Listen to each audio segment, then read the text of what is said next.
Hi, I wanted to give you a little overview of the rules of composition. I know you've already gone through the PowerPoint and read through that and learned a whole lot, and I wanted to give a short synopsis in a little video showing some additional images. So let's get started.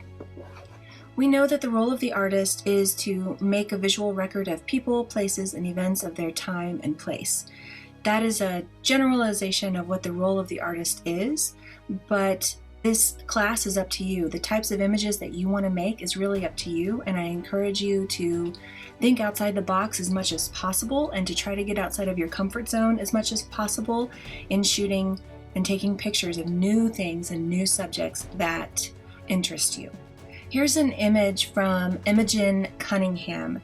She was a photographer from the late 1800s through the early 1900s, and she was a renowned master photographer. This is one of her images that is slightly different from what you might call her general repertoire. She did a lot of photographs of people and places, and she photographed a lot of botanicals and flowers and things like that, and trees and roots and stems, very close-up images of those types of objects.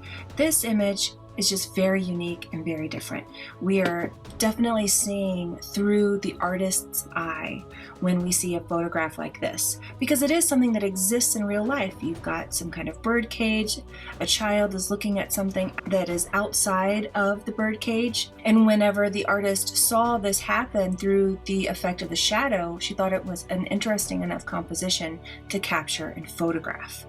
And that is our job as artists, to see that thing that surrounds us that is unique and interesting that we should capture and photograph. Here's another image from Chester Higgins Jr. It's called Morning Chores, and this one is from Ethiopia. Some of the images I show will be from places that we are more familiar with, and some might seem out of our ordinary experience. But I urge you to look at these images and see the things that you can learn from them and try to apply to your own photography. And in this case, it would be the simplified subject. We have a subject sitting down. She is only illuminated by window light coming from this corner in the upper right hand of the image.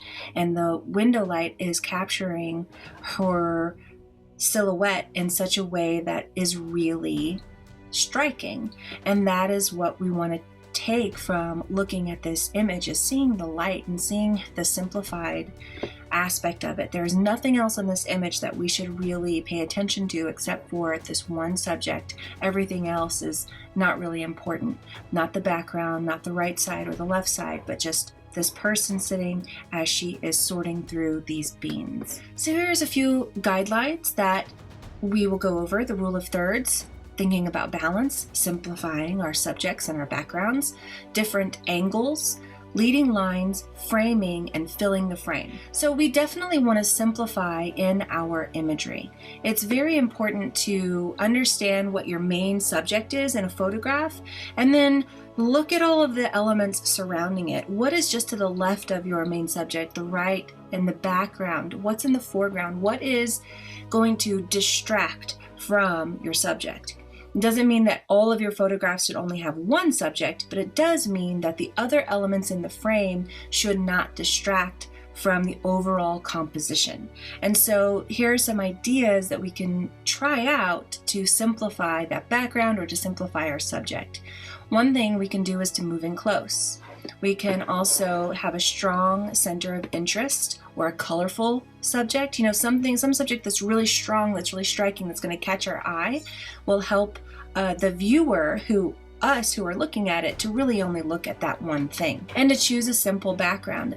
And what that means is not setting up a background, right? We're not setting up some kind of background like we're taking a portrait. It's to move around your subject so that when you move around and compose while you're looking through the frame, you are choosing the background that is simplified, because this photographer could have photographed this image in many, many different ways. Imagine that the photographer chose this direction in this spot because just to the left is a barn and just to the right are some old trash barrels. or cows, or just something they didn't want that would distract. So they moved around the subject and give us this sort of more simplified view of just a sky and pasture background. I think this is a very simplified view as well.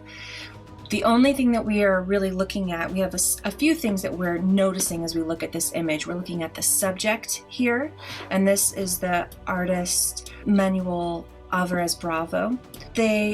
Clearly the girl is the subject, right? She has resting her head in her hand, and she's sort of leaning on this railing, and there are no other people going by. There's no cat at her feet, nothing like that.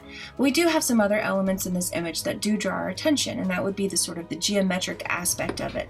So we have all these vertical lines going up and down on the bottom half of the image, and then there's this sort of arrow or triangle shape from the top of the railing that also catches our attention.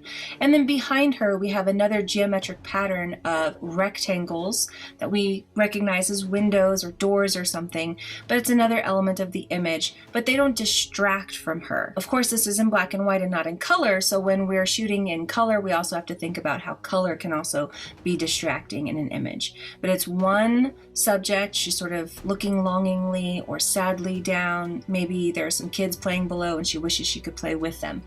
Who knows what the story is? You kind of make it up as you look at the image and apply your own experiences to any artwork that you're looking at, but especially this one. And balance is a big part of your compositions. Keep the items in your view well distributed. I mean, this is a direct example from the PowerPoint, but I love how it really emphasizes the color of the sky. If we want to take photographs of sunsets and things like that, then we need to, include a lot of the sky as possible, but we also have this little bit of the moon showing. Because if the moon wasn't there and it was just empty, I think it would be a little bit less interesting of a photograph. And we do want to distribute our subjects across our frame. So while this has a lot of different things going on, I mean, what an interesting and compelling way to photograph this family as they are in a dust storm. This is from Margaret Burke White, a really famous Life photographer. Life was a magazine that was very popular through the 1990s. And she's a master photographer. This is Farmer Art Blooding with family battling Dust Bowl winds from 1954. I'm not sure of the circumstances surrounding this image or why she was there or where they're going, but you can tell that the wind is really hitting them harshly. And we can't see anything in the background, so we have a very simplified background, but the elements in the frame are really distributed evenly across the frame. I would say the left and the right side of the frame is very balanced. He is like tall and goes from the bottom of the frame almost to the very top, and then we have a tree on the right hand side doing the exact same thing. So they kind of bookend the subjects in the middle, which is this the rest of the family huddled. Some of them are huddled together, holding hands, bracing themselves in the wind. And we have all of this empty space as well, this negative space surrounding them, which is really interesting. It helps to distribute those characters, those people across the frame very evenly. But also notice that she cut off their feet. That's a very intentional decision that she made. As photographers, we are generally taught, if you're photographing a person full length, never cut off their feet. So what does it mean? What does it do to these people as she just makes that decision to cut off their feet and only show from the ankle up? In my opinion, it helps to flatten the frame because there's not a lot of depth in it. Obviously, the dust bowl in the background has obscured the background and we can't see deep into space in this image. It flattens it in terms of distributing those figures across the width of the frame, and it ends up making them more like characters or figures on a canvas instead of a traditional photograph.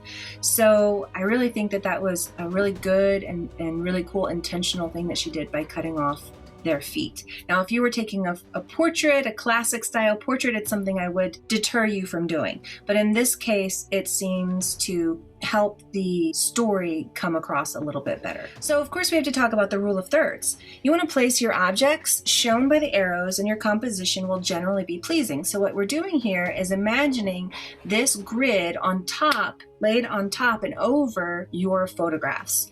So as you look through the viewfinder of your camera, what you want to do is imagine this grid on top of your image, and you might even have the option in your camera options to put this grid, and it will show either on the LCD viewfinder on the back for live view, or it will show through the viewfinder.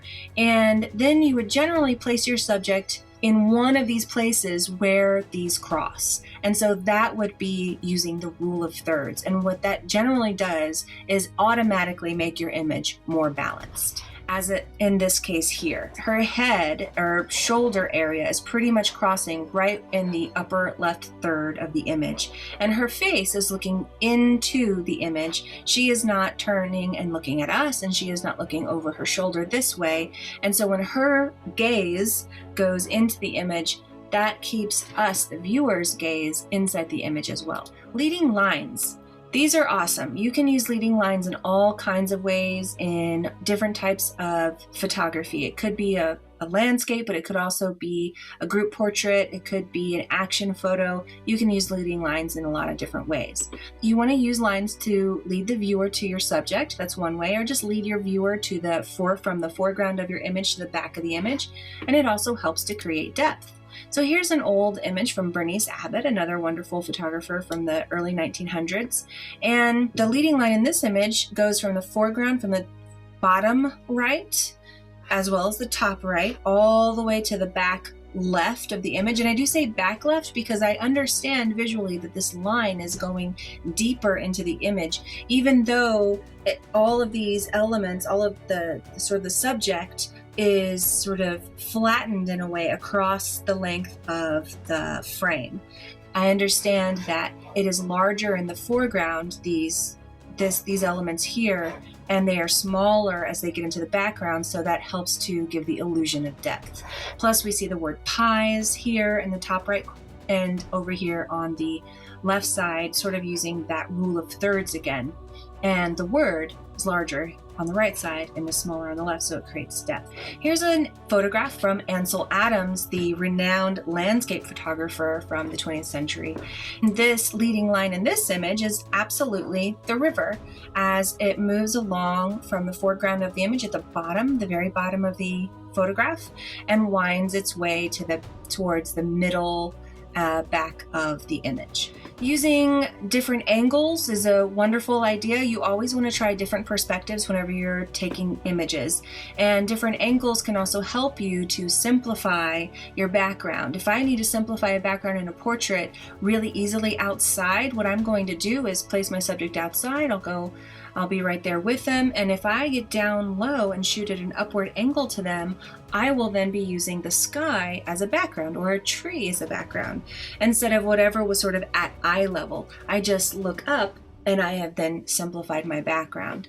Changing the camera angle can eliminate background distractions, and it can really also add dynamism to your images. And again, I just want to refer to this image because there's a myriad ways that this also could have been photographed. I feel like this is at slightly at an angle to, because she didn't herself want to be in the photograph. If she was to the left more, then her shadow would have also been a part of the image. So she intentionally had to frame it so that there were no distracting elements on the left or the right, as well as making sure her shadow was eliminated. So I wanted to bring this image up again. Filling the frame is an awesome option. It depends on how large your subject is, but sometimes there's a lot of texture or lines or color and details that you want to capture. So moving in and filling the frame is a great idea for that. In one of the examples in the PowerPoint, you have a close-up of hands, and hands are wonderful for that. Lots of rings on fingers and hands, or tattoos or something. You might want to fill the frame for that type of image. And there's a wonderful quote by Robert Capa: "If your pictures aren't good enough, you're not close enough." That's one man's opinion. He was a photojournalist from the 1970s. It can be a really good idea that if you're struggling to get a good image, maybe you just need to get closer. And this isn't necessarily closer, but it definitely fills the frame with this barbecue place. It really is very straightforward and maybe slightly crooked at the top, but I think that just kind of adds character.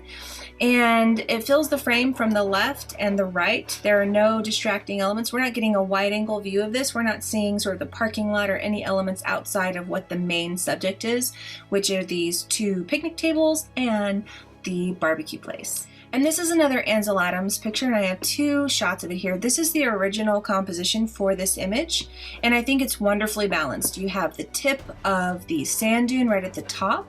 Doesn't touch the top, there's just a little space right up there to help give us breathing room and to show us sort of the grandeur of this object, because it helps us to understand its size.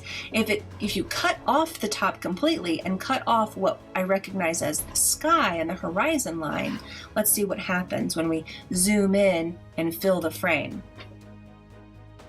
It really changes how you approach identifying this subject and appreciating the image a little bit differently. When I look at it close up and with the frame totally filled, there is nothing outside of this that is not a part of like the sand dunes, or if I didn't know what it was, I would not know its size.